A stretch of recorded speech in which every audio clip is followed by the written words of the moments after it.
السلام علیکم ورحمۃ اللہ وبرکاتہ۔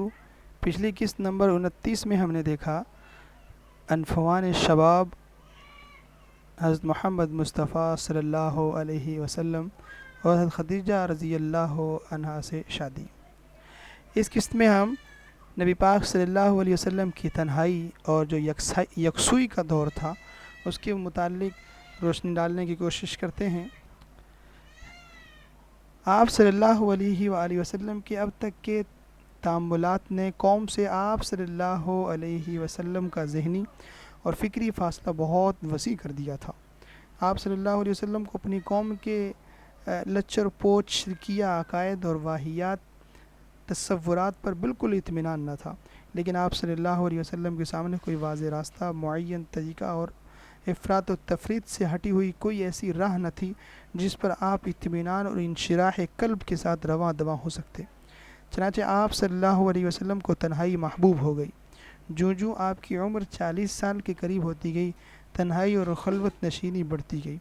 مکہ سے 3 میل دور واقع جبل حیرا ہے، جس کو آج کل جبل نور کہتے ہیں۔ اس میں ایک غار حرا تھی، جسے غار حرا یا آج کل جیسے میں نے عرض کیا جبل نور کہتے ہیں۔ حرا کے لفظی معنی ہے تلاش و جستجو کے۔ اس غار کا طول 4 گز اور عرض 1.25 گز تھا۔ جس طرح بعض انبیاء ما سبق کی زندگی میں بعض پہاڑوں کی اہمیت ہے، اسی طرح حضور صلی اللہ علیہ وسلم کی حیات مبارکہ میں 2 پہاڑ یعنی جبل نور حرا اور جبل سور کو بہت اہمیت حاصل ہے۔ جبل حرا کی اس لیے کہ بعثت سے قبل آپ صلی اللہ علیہ وسلم کا دور جو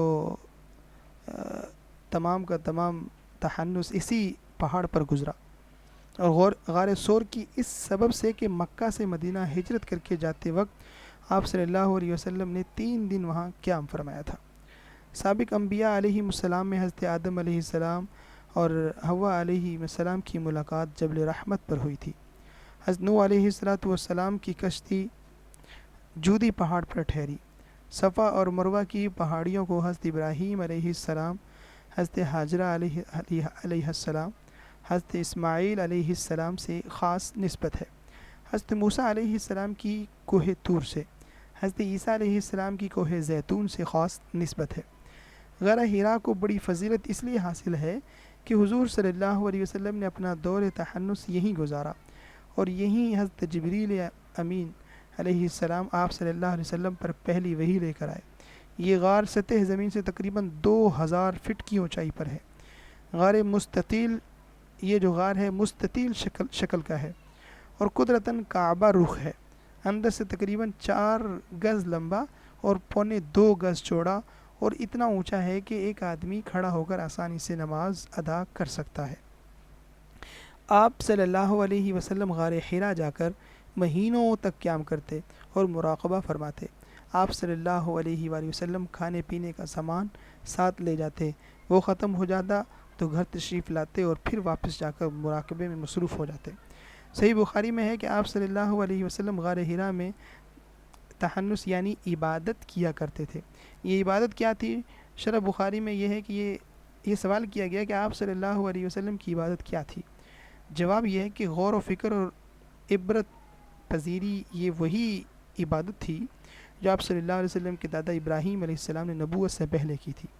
ستاروں کو دیکھا تو چونکہ تجلی کی جھلک تھی، چاند نکلا ہوا تو اور بھی شبہ ہوا، آفتاب پر اس سے زیادہ، لیکن جب سب نظروں سے غائب ہو گئے تو بے ساختہ پکار اٹھے، میں فانی چیزوں کو نہیں چاہتا، میں اپنا منہ اس کی طرف کرتا ہوں جس نے آسمان اور زمین کو پیدا کیا۔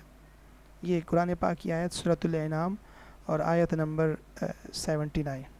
غار حرا میں آپ صلی اللہ علیہ وسلم کے دادا عبد المطلب کا ماہ رمضان میں اعتکاف کیا کرتے تھے، تو حضور صلی اللہ علیہ وسلم کی یہ کیفیت حضرت رقیہ رضی اللہ عنہا کی ولادت کے بعد سے شروع ہو چکی تھی۔ آپ صلی اللہ علیہ وسلم کا دور تحنس 5 سالوں پر محیط ہے۔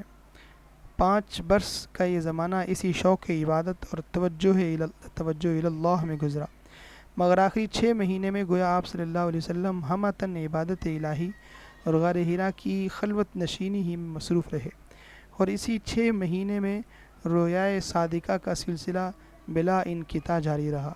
مستند روایات اور سوانح نگاروں کی بیانات سے معلوم ہوتا ہے کہ ان روحانی ترقیات مدارج کے سلسلہ میں اولاً آپ صلی اللہ علیہ وسلم کو رویائے صادقہ یعنی سچے خواب پیش آنے لگے۔